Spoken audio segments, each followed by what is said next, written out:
Достар, бүгінгі сабақта біз екінші эссені жазуды жалғастыратын боламыз. Және қазір мен сіздерге жалпылама кеңестерді беретін боламын.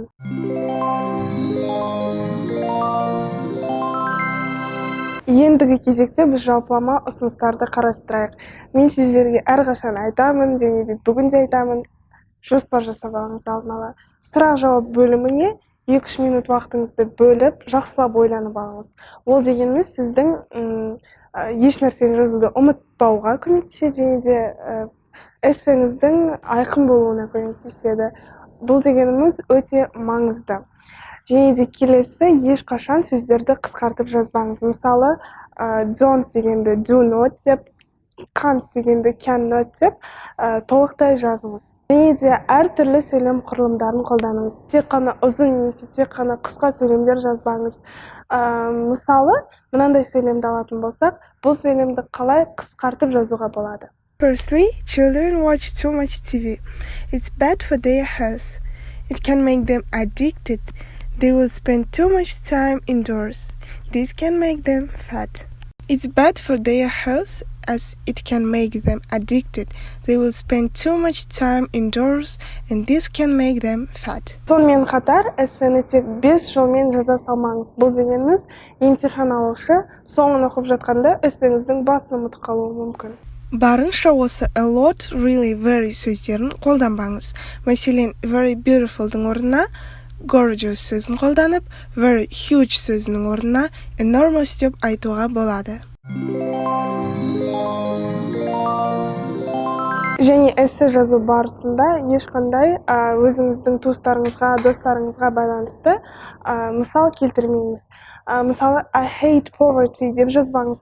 Оның орнына poverty is an important issue nowadays деп жазғаныңыз дұрыс. Және де жоғары оқу орнында оқу барлығына керек емес, осыған байланысты мысал келтіретін болсаңыз, онда менің ағам жоғары оқу орнын бітірмей-ақ үлкен компания басшысы болды деп жазбай, оның орнына барлығына әйгілі Facebook'тың негізін қалаушысы Марк Цукербергті мысал ретінде қолдансаңыз болады. Ол Гарвардтан оқудан шығып кетсе де, қазіргі таңда әлемдегі ең бай адамдардың қатарында деп осындай мысал келтірсеңіздер болады. Себебі кейбір кездерде сіздер мысал таппай қалуларыңыз мүмкін. Сол себепті де осындай әйгілі адамдардың өмірбаянын және де осындай әйгілі жаңалықтарды оқып жүргендеріңіз абзал. Және де The Economist, The Guardian and The Telegraph секілді сайттардан мақала оқу арқылы өзіңіздің сөздік қорларыңызды көбейтуге болады.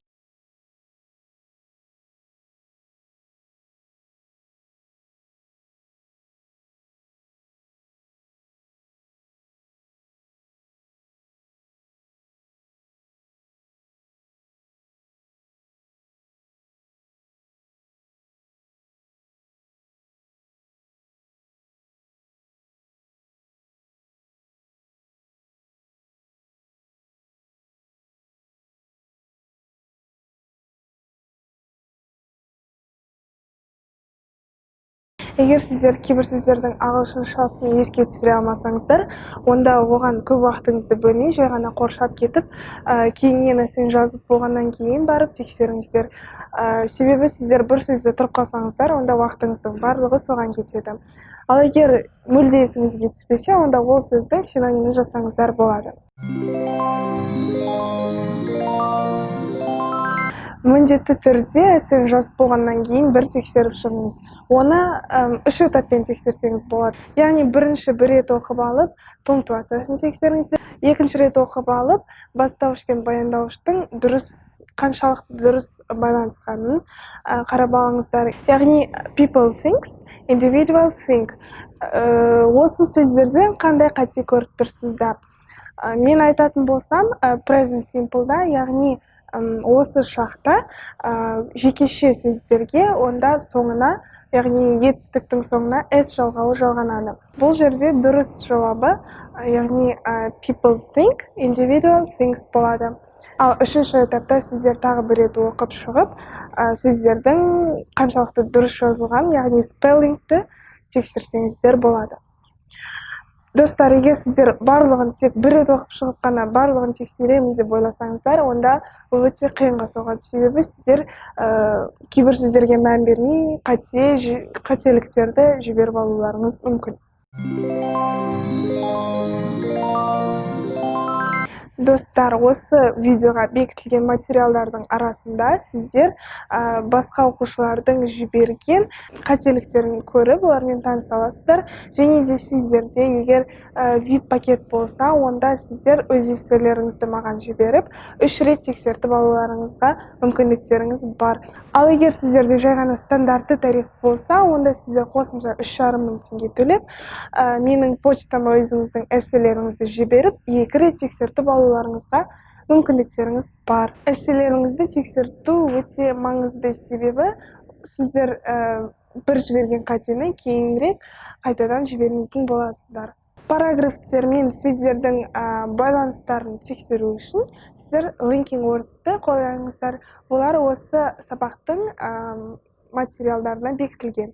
Есте сақтаңыздар, эссе жазу үлкен тәжірибені талап етеді. Сол себепті осы өзіңіз үйде әрқашанда дайындалып жүріңіздер, эссе жазып. Сондай-ақ эссе жазу үздіксіз дайындық пен уақытты талап етеді. Сол себепті әрқашан дайындалып жүріңіздер. Міне достар, бүгін біз IELTS-тың writing бөліміне дайындықты тәмамдадық деп ойлаймын. Әрқашан практис тесттерді орындап жүріңіздер. Егер де қосымша сұрақ пайда болса, онда міндетті түрде комментарийға жазсаңыздар болады. Ендеше келесі видеоларда кездескенше сау болыңыздар.